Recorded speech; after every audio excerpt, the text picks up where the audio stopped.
Lumière sur le Centre d'information sur les droits des femmes et des familles de Côte-d'Or à Quetigny, le CIDFF 21.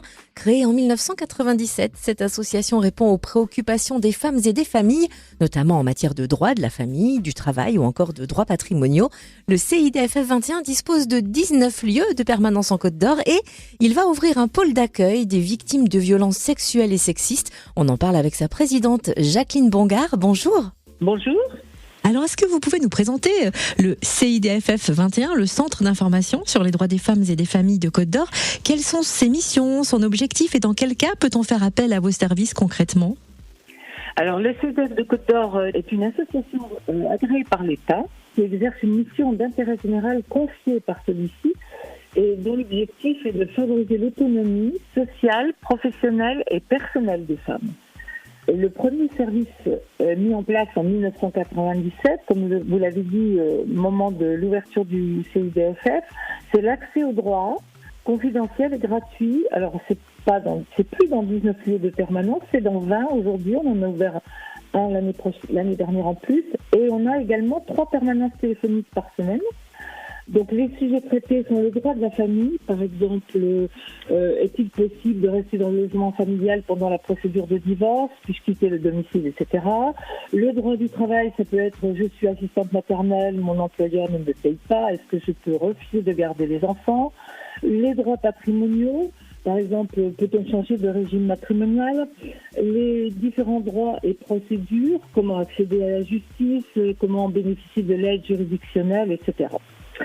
Et les chiffres 2023 de l'accès aux droits, ce sont 1366 entretiens juridiques de 40 minutes environ chacun. Alors, le Centre d'information sur les droits des femmes et des familles de Côte-d'Or mène aussi différentes actions gratuites en dehors de ces murs. Lesquelles, par exemple? Alors, nous faisons des interventions depuis une quinzaine d'années, des interventions collectives dans les écoles primaires, les centres de loisirs, les collèges et les lycées. Ces interventions sont construites en fonction évidemment de l'âge du public et se font sur l'éducation à l'égalité filles-garçons et la sensibilisation à la lutte contre les stéréotypes sexuels. Par exemple, pour l'année 2023, ce sont 812 jeunes qui ont été sensibilisés par le CIDF lors de 41 interventions dans ces différentes écoles, centres de loisirs, collèges ou lycées. Je précise que le CIDF est agréé par l'Éducation nationale en qualité d'association éducative complémentaire de l'enseignement public. Mais également, on intervient auprès du public adulte sur la sensibilisation sur les violences. Par exemple, à l'école de gendarmerie, les étudiants de médecine à l'université. Au total, centre de loisirs, collège, scolaire, plus les adultes, on a sensibilisé 1134 personnes pour 61 interventions en 2023. Et le Centre d'information sur les droits des femmes et des familles de Côte-d'Or s'apprête à mettre en place un pôle d'accueil des victimes de violences sexuelles et sexistes. Comment va-t-il fonctionner et quand va-t-il ouvrir? Donc, il devrait ouvrir dans le courant du mois de mai. Donc en fait, ça s'est construit comme ça, c'est-à-dire que on est soutenu par la déléguée régionale et la déléguée départementale aux droits des femmes et à l'égalité, qui représente l'État, le service droits des femmes sur le département et la région. Et on a analysé ensemble la situation de violence sur le territoire depuis plusieurs années. Et du coup, il nous est venu à l'idée de monter ce projet d'un pôle d'accueil des victimes de violences sexistes et sexuelles. Alors je précise, hors violences conjugales et viols conjugaux, par exemple les viols, les agressions sexuelles, le harcèlement de rue, le harcèlement et les violences au travail. En 2023, pour vous donner une idée, sur 2937 personnes reçues, on a eu 717 demandes d'informations qui ont porté sur des violences sexistes et sexuelles. Donc c'est énorme. Le dispositif mis en place dans ce pôle sera composé d'une juriste et d'une psychothérapeute corporelle spécialement formée toutes les deux aux violences sexistes et sexuelles et à l'écoute active.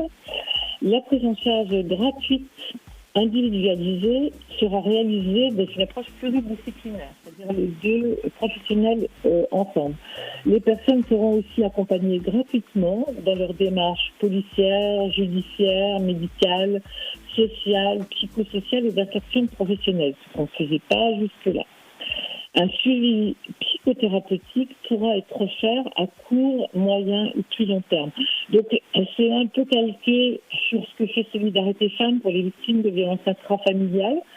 Mais là, ça concerne toutes les autres violences qui ne sont pas intrafamiliales. Voilà. Et on précise que ce pôle d'accueil des victimes de violences sexuelles et sexistes sera situé au siège social du CIDFF, du Centre d'information sur les droits des femmes et des familles de Côte-d'Or, autrement dit, à Quetigny, au 22 avenue du Château. Et notez que le centre ne reçoit que sur rendez-vous. Pour plus d'infos, rendez-vous sur son site internet côtedor.cidff.info. côtedor.cidff.info. Merci infiniment Jacqueline Bongard, présidente du Centre d'information sur les droits des femmes et des familles de Côte-d'Or. Merci à vous de nous avoir reçus.